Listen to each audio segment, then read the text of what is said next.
This is Hidden Stigma, where we talk about those things no one wants to talk about.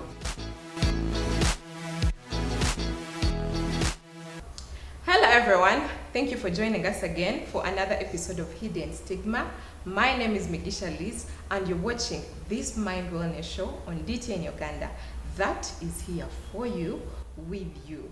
Now, if you haven't yet subscribed to our YouTube channel, I'm encouraging you, please do subscribe. There's a lot you're missing out on. And of course, hit the notification bell so that each and every time we release something new, you will be notified about it. Now, as you can tell, today I'm alone in studio. I don't have a guest.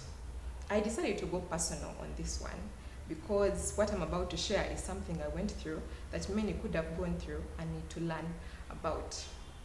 For now, 6 years, until 2 months back, I've been going through low self-belief. Now you may be shocked. Is that even possible when it comes to Liz? Well, yeah, it is. I know on set I look confident, and the way how we post and the way how I posture myself, I seem confident. But the inner man was actually failing me. Now, you must be wondering, how did I even realize that I was facing low self-belief? I'll take you back to my O-level when I realized that that's where the root cause was. In O-level, when my friends used to come up and tell me about the truth about me, my weaknesses, I would get easily offended. When I say easily offended, I mean I would easily react. I would get annoyed, I would get judgmental. Why are they talking about me? Do they think they are perfect? Do they think they have everything figured out? I would get too sensitive in everything, even when they were telling the truth. And because of that, I grew to an extent whereby I started comparing myself with others. In this case, I would look at someone in school who seems to have everything figured out, more so when it comes to the weaknesses my friends claim I have. And I would feel like, why does she have everything figured out? Why does she act this way? Why isn't it me? I would ask myself all those questions, and it continued on and on. And by the way, that was the beginning of my low self-esteem. With time, I ended up becoming jealous, what we would call envy, of the girls around me, of the guys around me, who seem to have everything moving well for them, and I grew a lot of negativity within me. But at that particular point, I didn't take it seriously. I took it like, it's something light, it's something normal to go through, but in actual sense I was dying, but I just didn't take it seriously. I took that time as time for books, time to associate with friends, time to have fun, and I did have fun, but I wasn't growing me. And everything went well. That was in O-level, A-level, that was the routine. The same circumstance kept on happening until I joined campus. Now you all know campus. Campus is the time to have fun, to go out, meet different people, experience life, because you're finally free from the pressure of high school. And I did do everything, okay, not everything, but most of the things. Love, friendship, I don't know, going out to different places, adventuring on things I always wanted to adventure. Yeah, I did all that in my own kind of way.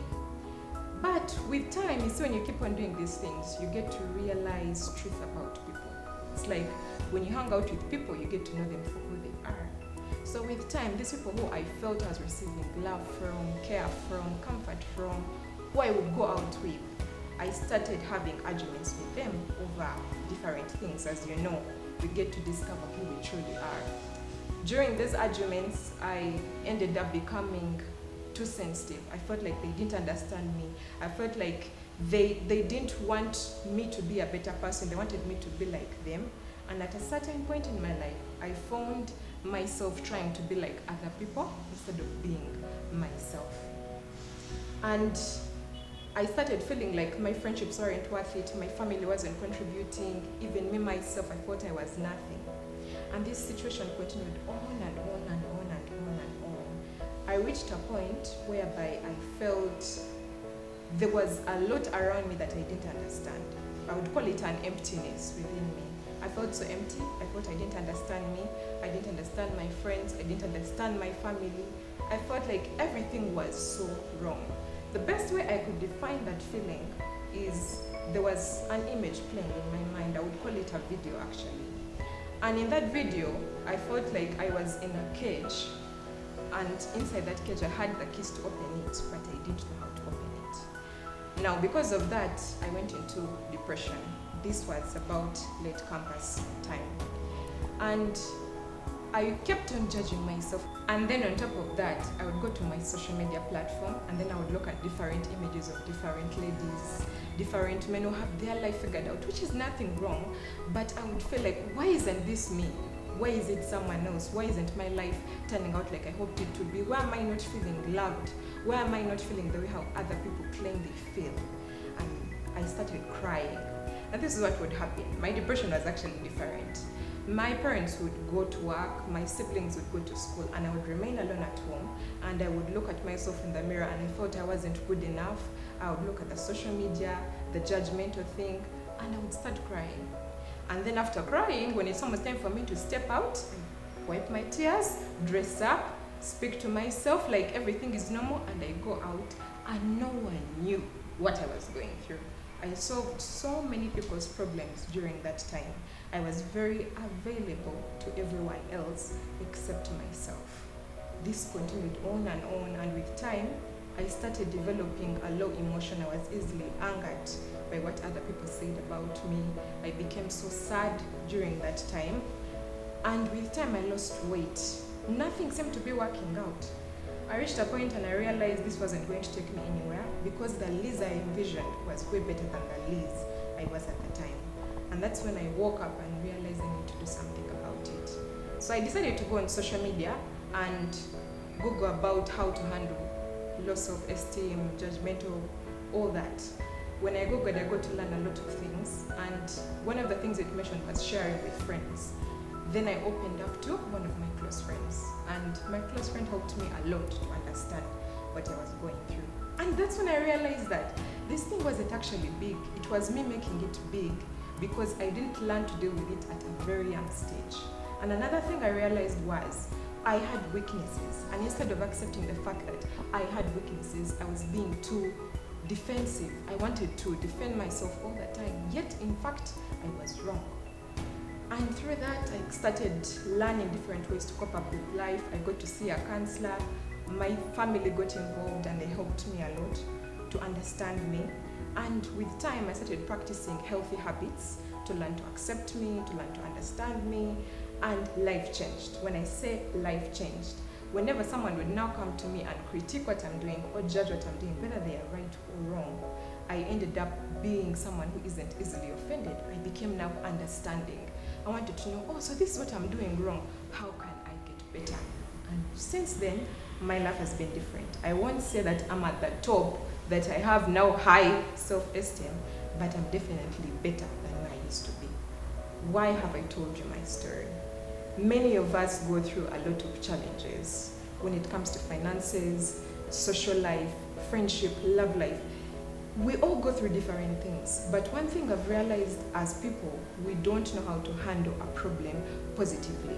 We tend to choose the negative path because it seems easier to handle, yet the positive is more healthy. I've seen very many people who have developed pride and envy because someone has criticized them or has talked about them. Instead of choosing to find out what they said, is it actually true or is it wrong? It took me 6 years to finally deal with a challenge I faced. Some of you, it's actually taking you 3 to 2 years. You're my age, younger than me, you're dealing with something, but you're not dealing with it the right way. And it's keeping on happening on and on and on and on. And trust me, it will eat you up if you don't handle it well. I'm here today to actually tell you it's very important. Come out and deal with your problem. We need to acknowledge the fact that we are going through something. When we are actually going through something, fighting it won't get you anywhere. And I want to encourage you, when you're going through something, you need to come out and acknowledge the fact that you're in wrong. Learn to look for a way out. Talk to someone about it. Imagine, not until I talked to someone, I was still in the same issue. So talk to someone about it, and most importantly, practice healthy habits that can help you become better. I struggled a lot with that. Not until I started practicing what many people encouraged me to do, what I saw in podcasts, I wasn't changing. But when I made that step, my life turned around and I'm now better. A friend of mine once said that whenever his life is normal, he's feeling bad about it. But when challenges come, he feels very happy about it. And I asked him why? Who even does that? And he told me that when challenges come, it means that he's growing. When everything is normal, meaning he's too constant, he's not becoming a better person. It's the same thing with problems. When problems come, embrace them, deal with them. They are building you as a person, they are building your society. And at the end of the day, boosting your mind wellness and also for those ones around you, because we affect the people we are around. Now, that's my story. If you feel it touched you, please look into it and learn to change your life and be a better person. You never know who is counting on you, and yourself is counting on you. For more information about mind wellness, feel free to follow us on our social media page, that is Hidden Stigma. Like, follow, and please share our content. We would love to hear from you what you think about our content, and please let's make this message go viral. And also do subscribe to our YouTube channel, that is DT in Uganda, and don't forget to hit the notification bell so that each and every time we release something new, you will be notified about it. Until next time, know that your mind wellness should be a priority.